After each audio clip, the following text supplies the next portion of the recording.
자, 이번 시간에는 지역사회 복지 실천의 과정 중에 목적 및 목표 설정 단계로 진행을 하겠습니다. 자, 먼저 접수를 통해서 문제가 확인이 되면 문제에 대해서 무엇을 어떻게 도와야 할지를 알아보기 위한 욕구 사정 단계가 있다고 그랬습니다. 욕구 사정 단계는 결국에 자료를 수집한 후 그 수집된 자료를 바탕으로 해서 사정을 하게 되는 거거든요. 욕구 사정을 하게 됩니다. 이렇게 사정이 끝나면 사정 결과를 가지고 무엇을 어떻게 도와야 할지를 보통 크게 넓은 의미로 계획이라고 하는데, 본서에서는 그 계획의 단계를 목적 및 목표 설정이라고 해서 무엇을 그리고 어떻게는 계획이라는 목차로 해서 나누어서 설정을 했습니다. 자, 첫 번째 이 목적 및 목표 설정이 있습니다. 왜 목적 및 목표 설정이라고 하냐면 우리가 목적이라고 일반적으로 부르는 이 목적이라고 하는 것은 달성하고자 하는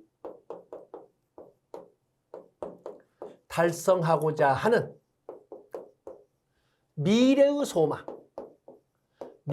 소망을, 즉 도착점 행동을 목적이라고 일반적으로 부르는데, 이 미래의 소망을 누가 달성하려고 하느냐를 가지고 국가 수준에서 달성하고자 하는 것도 있고, 사회 수준에서 달성하고자 하는 것도 있고, 개인 수준에서 달성하고자 하는 것도 있는 것입니다.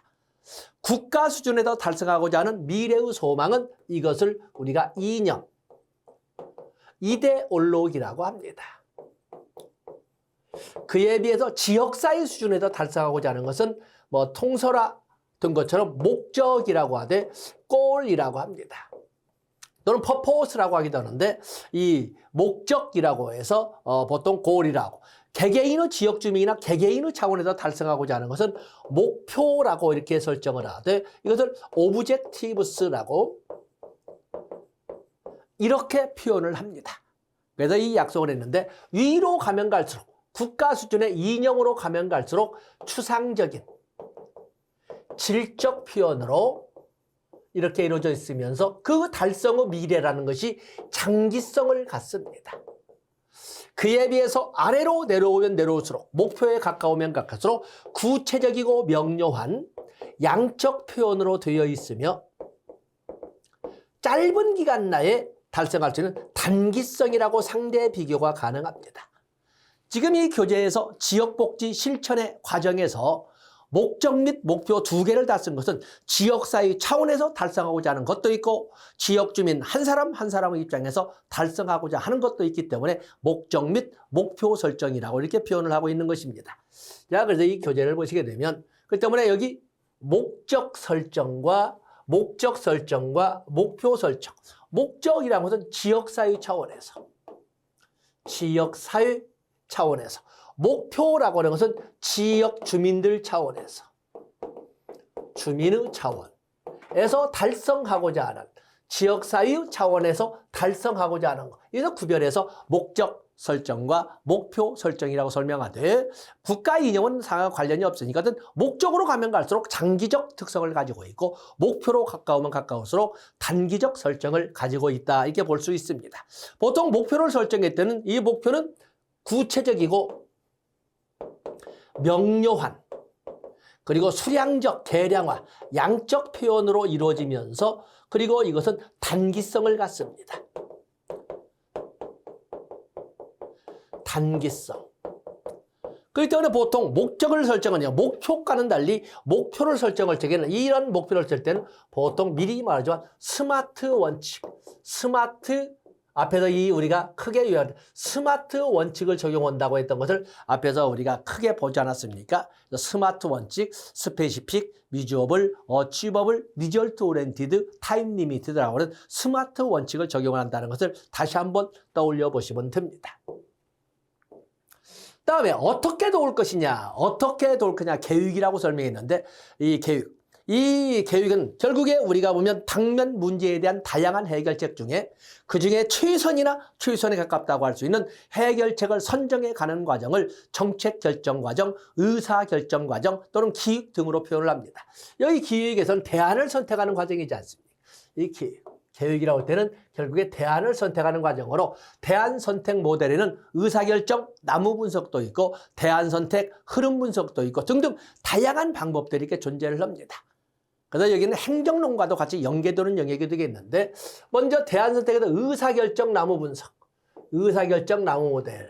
그래서 여기 보면은 나무 구조로 도표해서 예측을 해보는 것인데, 그 각 대안, 선택 가능한 대안을 놓고 대안별로 선택한 경우와 선택하지 않을 경우에 나타난 결과를 분석해서 소위 점차 좁혀서 최종 결정을, 먼저 해결책을 선정해 가는 과정을 의사결정 나무 분석이나 의사결정 나무 모델이라고 이렇게 설명을 합니다. 선택한 경우와 선택하지 않은 경우로 이렇게 나누어서, 그러다 보니까 처음에는 어떤 문제를 가지고 양쪽에 선택한 경우와 선택하지 않은 경우, 또 선택한 경우에서 또 거기에서 나오는 해결책 중에서 선택한 경우와 선택하지 않은 경우, 선택한 경우와 선택하지 않은 경우를 그리다 보면 점차 가지가 퍼져서 넓은 느티나무처럼 이렇게 모습이 만들어지는 거거든요. 그러다 보니까 그래서 의사결정 나무 분석이라고 합니다. 그에 비해서 대안선택 흐름 분석이 있습니다. 여기 들어가야 되겠군요. 대안선택 흐름 분석.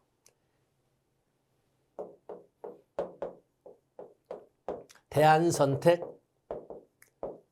흐름 분석. 교재로 써져 있는 이 대안선택 흐름 분석은 그야말로 예와 아니요, 아니요의 영역으로 둘로 대비해 가면서 최종 의사결정을 해 나가는 이런 그 분석을 대안선택 흐름 분석이라고 합니다. 그래서 보통 여기에서는 이제 우리가 지역사회복지론, 지역사회복지 실천에서는 의사결정 나무 모델이라고 해서 의사결정 나무 분석만 교재를 변제를 했지만 또 이런 선택도 있다. 왜냐하면 지역사회복지론이라고 하는 것은 지역이라는 사회복지 실천의 영역과 사회복지 행정론의 영역과 사회복지 법제론의 영역이 믹서된 영역이기 때문에 2교시 2과목에서는 가장 난이도가 높은 영역이라고 할 수 있는 거거든요. 그래서 지금 여기 대안선택 흐름 분석을 판사한 것은 이건 행정학, 사회복지 행정론의 입장을 반영해서 뒤에서 같이 배우는 거지만 같이 활용해보자라고 판서를 해본 겁니다. 같이 해주십시오. 또 그런가 하면은 우리가 효율성 차원에서 비용 편익 분석과 비용 효과 분석이 있습니다. 우리가 비용 코스트라고 하는 것은 양적 개념이지 않습니까? 화폐의 가치로 표현하는 것이 비용, 투입 비용이지 않습니까? 그래서 그 투입에 대하여 어떠한 산출이 나왔는가를 화폐의 가치로 표현하는 것은 비용 편익 분석이 되는 것이고, 화폐의 가치로 수량화할 수 없는 경우에는 비용 효과 분석이라고 해서 질적 표현으로 하게 되는 겁니다. 그래서 여기 보시게 되면 비용이라고 비용이라고 하는 것은 소위 양적 개념 또는 화폐 가치로 표시되는 거 아니겠습니까? 편익도 역시 양적 표현 또 화폐적 가치로 표현될 수가 있습니다. 그렇기 때문에 여기 당연히 최소의 비용으로 최대의 편익을 추구하고자 하는 모델은 당연합니다. 비용과 편익을 모두 화폐 가치로, 기용과 편익을 모두 화폐 가치로 환산하여 평가하는 것을 이렇게 비용 편익 분석이라 하고, 그에 비해서 여기는 비용 효과 분석이지 않습니까? 비용은 양적 분석이고 그리고 화폐적 가치로 표현할 수 있지만 효과라고 하는 것은 목적 달성도를 말하고 있지 않습니까? 그렇기 때문에 효과성을 측정할 때 여기과 비용 편익과 비슷하지만, 그렇죠? 하지만 효과성을 측정할 때 화폐 가치로 나타날 뿐만 아니라 또는 다른 것으로도 등으로도 나타날 수 있다는 점이 다르다. 때문에 이 효과성을 표현할 때는 양적뿐만 아니라 또는 질적 가치로도 표현이 가능하다. 또는 표현해야 한다. 이렇게 설명되는 것이. 그래서 여기 화폐 가치로 환산하기 어려운 경우에 그랬는데 어려운 경우에 효과성을 어려운 경우에 사용하는 것은 비용 효과 분석이라고 합니다. 그래서 간단하게 할 때 비용 편익 분석은 투입과 산출을 모두 양적 표현으로 사용을 하지만 비용 효과 분석은 산출을 양적 표현이나 화폐적 가치로 표현하기 어려울 때 사용하는 것은 비용 효과 분석이라고 한다. 이렇게 보시면 되겠습니다. 다음에 여기 정치학적 리듬 참조해 주시고, 다음에 이렇게 우리가 사회복지, 그중에 지역사회복지 실천의 과정을 보면 문제를 확인하고 그리고 자료를 수집하고 수집된 자료를 바탕으로 사정을 하고 욕구 사정을 한 거지요. 그에 대하여 계획을 짜면서 무엇을 목적 및 목표를 설정하고 어떻게 계획을 수립하고 나면 구체적인 지역복지 실천이 시행되는데 그것을 실행 또는 개입이라고 설명을 합니다. 결국에 여기 우리가 말하는 실행이라고 하는 실행. 실행이 뭐다 이렇게 되어 있다면 실행. 실행이 뭐냐 실행. 실행은 개입이죠. 어찌 보면 이게 바로 지역복지 실천이라고 하지 않겠습니까? 지역사회를 대상으로 하든 지역사회 주민을 대상으로 하든 또 어떤 모델을 할 것이냐. 노스만의 분류처럼 지역사회 개발 모델처럼 지역주민 전체를 대상으로 할 것이냐. 사회계획 모델로 할 것이냐. 아니면 사회행동 모델로 할 것이냐. 어떤 모델로 하느냐는 다르겠지만 어떤 실질적인 지역복지 실천에 그 개입을 이렇게 표현을 하고 있습니다. 그래서 거기 보시면 뭐 가능한 한 이렇게 되어 있지만 결국에 실천 모델에 따라 누구의 실천 모델은 간에 보통 기본은 노스만의 분류를 하지만 웨일과 갬블의 분류를 사용할 수도 있고 또 그러면 테일러와 로버츠의 분류를 사용할 수도 있고 아니면 저개발 국가와 같은 데는 특히 하디나의 전환 모델 억압받는 사람을 뭘 통해서 삶을 바꿔줘?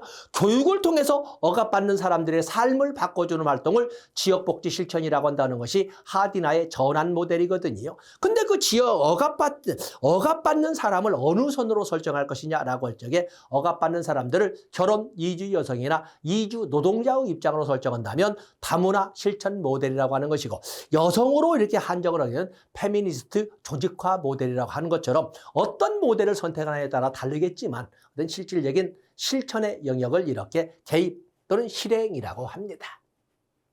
뭐 필요한 행동 뭐 한번 읽어보시고 다음에 이제는 우리가 평가 및 종결이 들어가지 않겠습니까? 평가 및 종결. 자, 평가는 이렇게 형성평가와 총괄평가만 교재에서 이렇게 적고있는 형성평가와 총괄.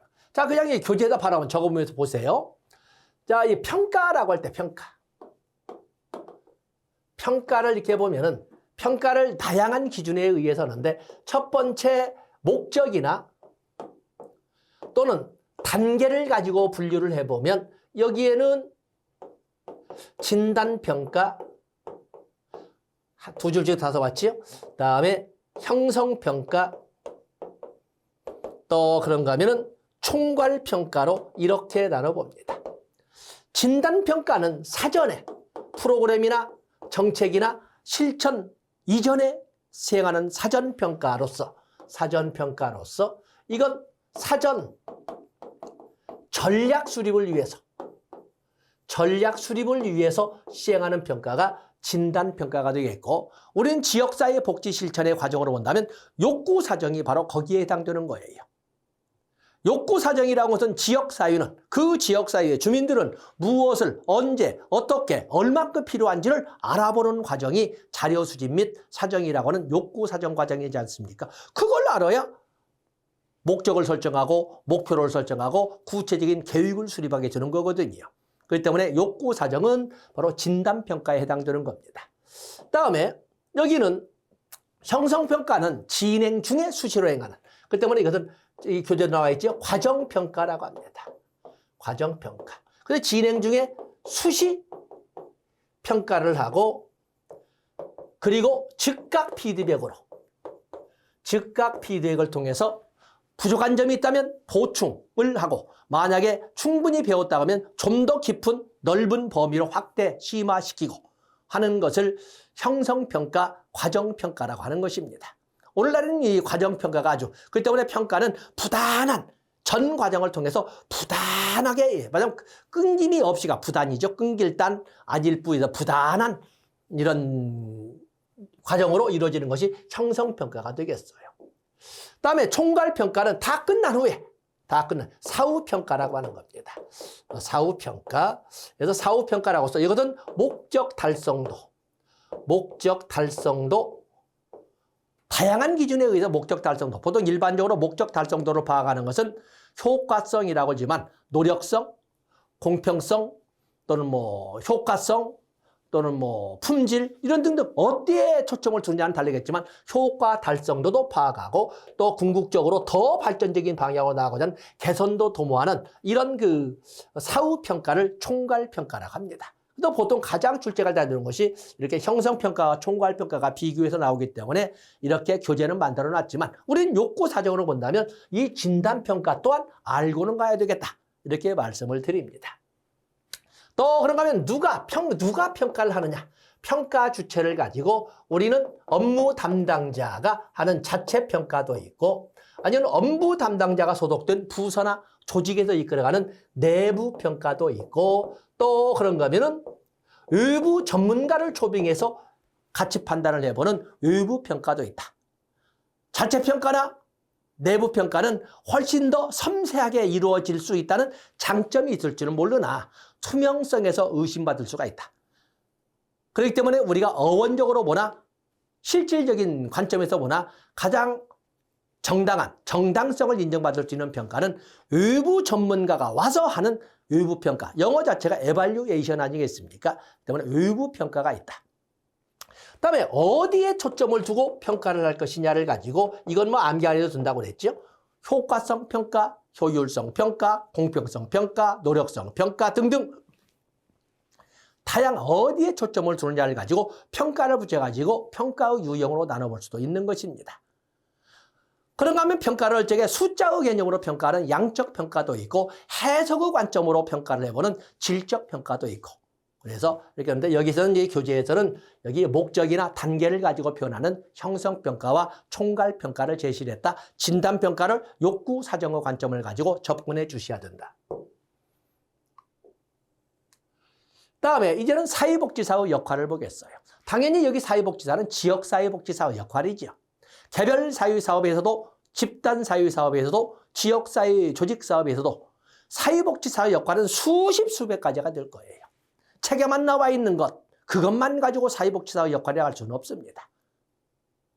우리가 노스만의 분류를 할 적에 노스만의 분류 암기할 때 노스만에 볼 때 만약에 노스만이 지역사회복지 실천을 할 때 지역사회 개발 모델로 온다면 하고 많은 역할 중에서도 특히 안전조치에 우선순위를 둬야 된다.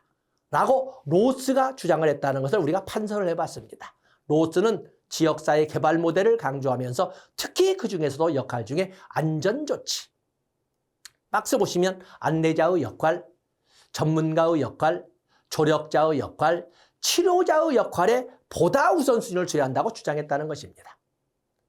만약에 로스만의 분류를 볼 적에 사회계획 모델로 지역복지 실천을 이끌어간다면 하고 많은 역할 중에 샌더스가 주장을 하기에 분계조행, 분석가의 역할, 계획자의 역할, 조직자의 역할, 행정가의 역할이 우선순위로 선정돼야 된다라고 했던 것은 샌더스라고 말씀을 드렸고 판서를 했습니다. 다음에 만약에 사회행동 모델로 이끌어간다면 하고 많은 지역 사회복지사의 역할 중에서도 조중대행, 조력자의 역할, 중개자의 역할, 대변인, 옹호자의 역할, 그리고 행동가의 역할에 우선순위를 둬야 한다라고 그로서가 주장했다는 것도 판서를 했습니다. 바로 그걸 가지고 이렇게 적어놓은 겁니다. 그래서 여기 보시면 지역사회 개발 모델로 한다면 로스가 주장하기에 안전조치의 역할을 좀 강조를 했고 만약에 사회계획 모델로 온다면 샌더스가 주장하기에 분계조행의 역할을 특히 강조를 했다. 만약에 사회행동 모델로 온다면 그로서가 주장하기에 조중대행의 역할을 우선시해야 된다고 주장한 이론이 있다라는 것입니다. 자, 그것을 풀어놓은 겁니다. 그래서 지역사회 개발 모델에서 사회복지사의 역할, 여기 보시면 지역사회 개발 모델의 사회복지사 역할은 역시 안전조치라고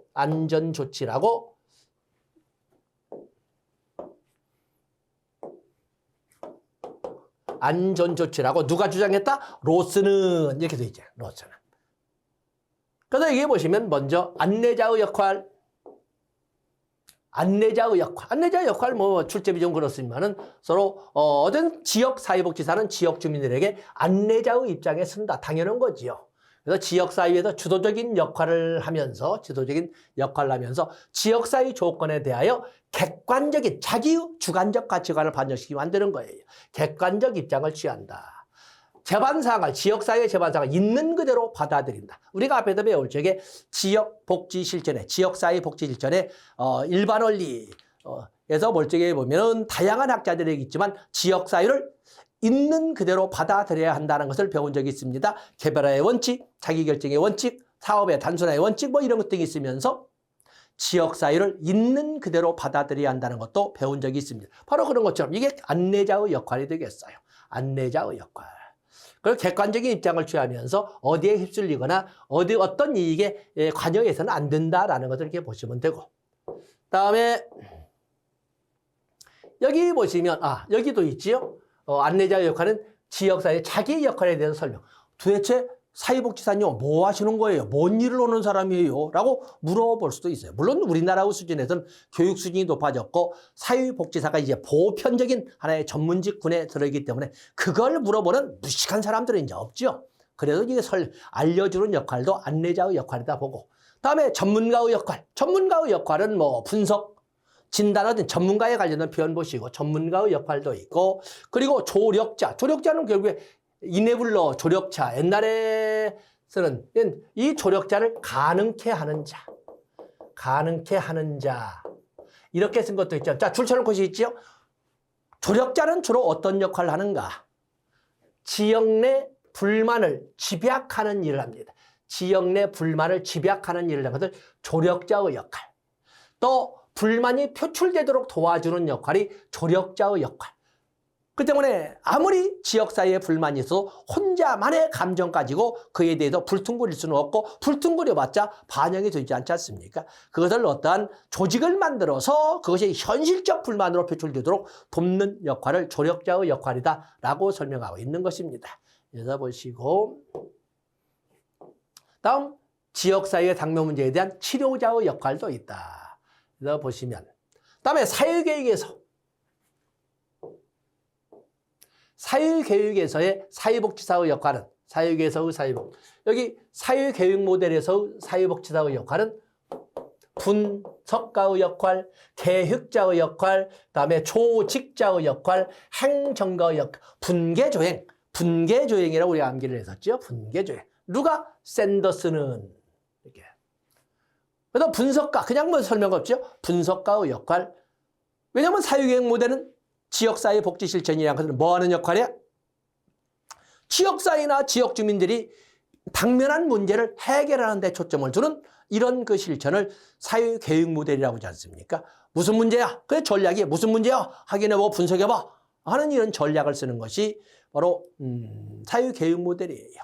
때문에 사회교육 모델은 분석가의 역할에서 뭐 여러 가지인데 요인도 조사하고 분석도 하고 뭐 이런 평가도 하고, 그래서 보면은 뭐 조사도 하고 뭐 분석도 하고 또 그런 평가도 하고 이런 역할들이 분석가의 역할입니다. 분계조행. 또 그런가 하면 계획자의 역할, 그다음에 조직가의 역할. 조직자, 조력자 아닙니다. 그래서 사회교육 모델에서 조라고 하는 것은 조직자의 역할, 그리고 행정가의 역할.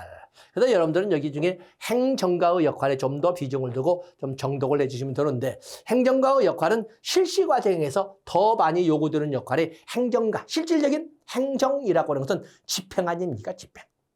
그렇기 때문에 지역사회 복지 실천은 어찌 보면 계획부터 마무리 평가까지 다 있지만 그 과정 집행 과정이 대부분의 시간 영역을 차지 않습니까? 그래서 실시 과정에서 더 많이 요구되는 것이 행정가의 역할이다. 그래서 자원을 잘 관리하고 규칙과 절차를 잘 적용하고 그리고 융통성도 발휘하는 이런 역할을 행정가의 역할이다. 자원 관리, 규정 준수, 또 그럼 융통성 발휘 등등의 역할을 하는 것이 행정가의 역할이다.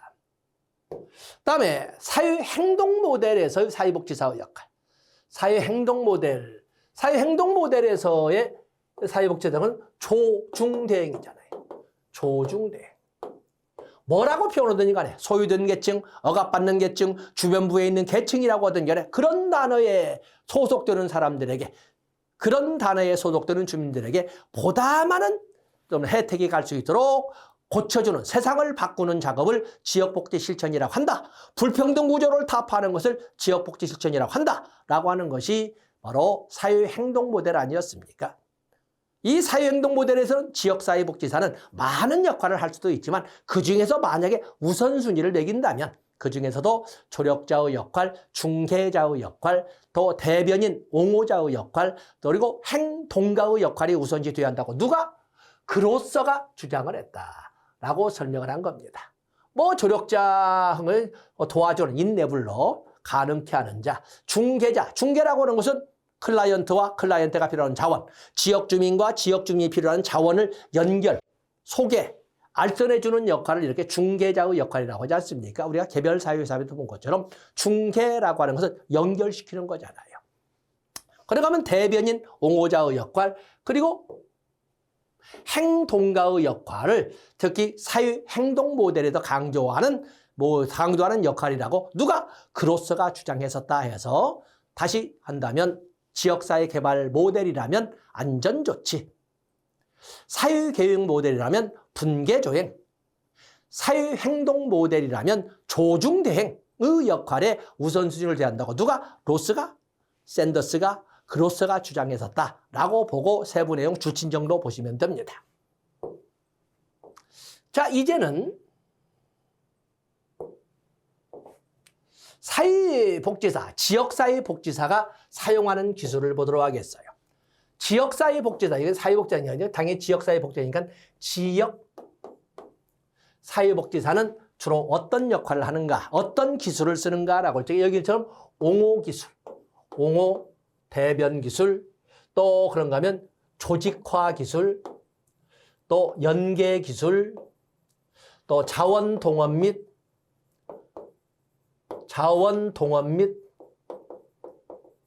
개발기술, 또 그러면 교육, 훈련기술, 또는 인파워먼트라고 하는 역량 강화 기술, 또 그러면 협상기술, 또는 갈등 최소, 같이 가는 거죠. 갈등 최소화 기술. 자, 이런 기술들을 주로 쓴다. 이런 사용되는 기술에는 이런 기술 등이 있다라고 지금 교재에서 정리하고 있는 겁니다. 우리가 구어체로나 문어체로나 옹호, 대변 이런 것은 말할 때 편들어주는 기술이잖아요. 여기 보면 옹호 대변이 나와 있습니다. 옹호 대변은 편들어지는 기술. 그래서 지역 주민이나 지역사회 입장에서 대변 보호 개입 지지를 하며 결국에 편들어주는 기술을 옹호기술, 대변기술이라고 합니다. 여기 보면은 기존의 권리를 확보하도록 하거나 새로운 권리를 확보할 수 있도록 실질적으로 사회 행동에 참여하는 기술의 하나로 옹호기술, 대변기술이 있는데, 자, 아까 우리가 그로서가 주장을 하기에 만약에 지역사회 복지 실천을 사회 행동 모델로 수행한다면 하고 많은 역할을 수행하시겠지만 그중에 우선적으로 강조되어야 할 역할에는 조중대행, 조력자의 역할, 중개자의 역할뿐만 아니라 대변인, 옹호자의 역할을 강조했던 거거든요. 그래서 여기 보면은 실질적으로 사회 행동에 참여하는 기술로 옹호기술, 대변기술을 언급해 놓은 것입니다. 옹호의 기술로서는, 옹호의 유형으로서는 이렇게 자기 옹호도 있고, 자기 옹호. 여기 클라이언트라고 있지만 지역 주민 스스로가 자신을 옹호하는 지역 주민 스스로가 자신을 옹호하도록 하는 것도 있고, 클라이언트가 또 스스로가 자신을 옹호할 수 없을 때 사회복지사가, 자, 중요한 것이 이거지요. 여긴 지역 주민 스스로가 스스로 자신을 옹호하는 것은 자기 옹호고, 자신이 스스로를 옹호할 수 없을 때는 사회복지사가 나서서 한 사람을 편들어주는 것은 개인 옹호라고 합니다. 언뜻 보면은 자기 옹호와 개인 옹호가 겹치는 것 같은데, 자기 옹호는 스스로 문제에 대해서 스스로가 스스로를 말하자면 옹호하고 변명하고 합리화하는 것은 자기 옹호예요. 그에 비해서 개인 옹호라고 하는 것은 스스로가 스스로를 대변할 수 없을 때 사회복지사라고는 전문가가 나서서 그 한 사람 한 사람의 주민을 편들어주는 것을 개인 옹호라고 한다 해서 양자 구분해 주시면 됩니다. 그다음에 집단 옹호, 지역사회 옹호, 정책적 옹호, 체제 변환적 옹호, 이런 옹호들이 있다. 여기 체제 변환적 옹호라고 하는 것은 결국에 띄어쓰기 안 됐군요. 결국에 도움이 필요한 사람, 여기는 정책적 옹호라고 해서 정책적 형태는 여기는 정책 변화를 도모하는 이런 옹호는 체제 변환적 옹호라고 이렇게 보시면 됩니다. 문제가 굳이 나온다면 혼동할 수 있는 것이 자기 옹호와 개인 옹호가 있어서 구별해 주시면 됩니다. 그다음에 옹호의 특징이 이렇게 나와 있는데 옹호의 특징. 옹호의 특징은 뭐 쭉 듣지만 특히 이들이 지역 주민들이 취약한 상태일 때 적합하다라고 설명을 합니다. 인도가 알겠지만 지역 주민들의 입장에서 정당성을 주장하고 특히 억압된 지역 주민 중에 아까 사유행동에서 실질적인 주체는 그동안 당해와놨던 희생자라고 지칭되는 지역 주민을 대상으로 하지 않습니까? 지역 주민이 취약할 때 그중에서도 취약한 계층 중에서 취약한 사람들을 편들을 때 아주 효과적이다 하는 것이 옹호 기술이 되겠어요. 옹호 기술 볼 적에 확실하고 단호한 태도도 필요하다 보시면 되고 다음에 뭐 방법들 나와 있습니다. 다음에 옹호 활동을 위한 원칙이 비근 효과적인 옹호 활동. 합리적 수준에서 너무 폭력적이거나 너무 점잖게 요즘에 보면 1인 피켓 시위를 했을 적에 무슨 영향력이 있겠습니까? 적어도 사회적 분위기 요즘에는 1인 피켓 시위가 어디 있습니까? 소위 네트워크라고 하는 SNS를 통해서 보통 이렇게 하지 않습니까? 유튜브를 통해서 하기도 하고 그래서 합리적 수준을 유지해야 된다. 가능하면 팀 워크를 구성하는 게 좋다. 단호한 태도도 유연한 태도도 다 필요하다. 이렇게 설명을 합니다. 다음에 연계기술. 어쩌면 가장 많이 나오는 것이 연계기술이라고 합니다. 연계기술. 우리가 연계기술은 어찌 보면 클라이언트가 필요한 자원, 체계를 연결해 준다는 점에서 이 연계는 중개기술과 유사하지만 그러나 평상시에는 독립성 보장, 필요시 클라이언트인 지역 주민을 도와야 할 필요시에는 팀워크를 조성하는 기술을 연계 기술이라고 합니다. 어찌 보면 언뜻 보면 클라이언트가 필요한 것을 연결해주는 중개 기술처럼 보이지만 지역사회는 클라이언트가 한두 명도 아니고 수십 명도 아니고 수백 명이고 한 사람마저도 여러 가지 욕구가 있는데 그것을 수백 명으로 합치게 되면 상상할 수 없을 만큼 많은 욕구가 있거든요. 그러한 욕구를 충족시킬 수 있는 서비스를 제공할 수 있는 서비스 제공 기관 시설이 많을 거예요. 그들 잔소리 말고 꼼짝말 기다려 라고 할 수 없잖아요. 평상시에는 각자가 영리사업을 하든 각자의 목적사업을 하든 간에 평상시에는 각자의 독립성이나 정체성을 인정해 주되 지역 주민이라고 하는 클라이언트에게 도움이 필요해서 도움을 제공할 때는 그들을 다 불러 모아서 서로 네트워크를 구성할 수 있는 팀워크를 구성할 수 있도록 이끌어가는 기술, 연계기술. 그러므로 이것을 우리가 네트워크 기술이라고 이렇게 표현하고 있는 거예요. 연계기술. 그래서 출제할 적에 보면은 연계기술보다는 네트워크 기술이란 말로 더 출제가 많이 됩니다. 그래서 여기 보시면 관련 기관과 시설에 중복된 서비스를 효과적으로 통합 제공할 수 있다. 그래서 평상시 독립성, 자율성을 인정하되 진정 도움이 필요할 때에는 여러 서비스 제공기관들을 모아서 하나의 네트워크, 팀워크를 구성해서 효율적으로 서비스를 제공할 수 있도록 이끌어가는 기술을 연계기술, 네트워크 기술이라고 한다. 이렇게 보시면 됩니다. 그래서 여기 보면은 그에 대한 내용을 여기다가 박스로 해서 네트워크 기술로 이렇게 보조 자료를 적어놨습니다. 이걸 가지고 출제됩니다. 이렇게 연계라고 나오기보다는 네트워크 기술로 출제되는 경향이 강하다. 이렇게 보시면 되겠어요. 그 외에도 조직화 기술이라고 하는 것은 조직화 기술을 사용하는 사회복지사의 지역사회복지사의 역할은 조력자의 역할이라고 할 수가 있겠는데 자 여기에 보면은 조직화라 이렇게 되지 않습니까? 지역사회가 청한 사항과 해결방에 따라 목표를 세우고 합당한 주민들을 선정하여 모임을 만들어가는 역동적 단일체로 만들어가는 이런 기술을 조직화 기술이라고 합니다. 그렇기 때문에 앞에서 본 것처럼 조력자의 역할은 뭐였어요?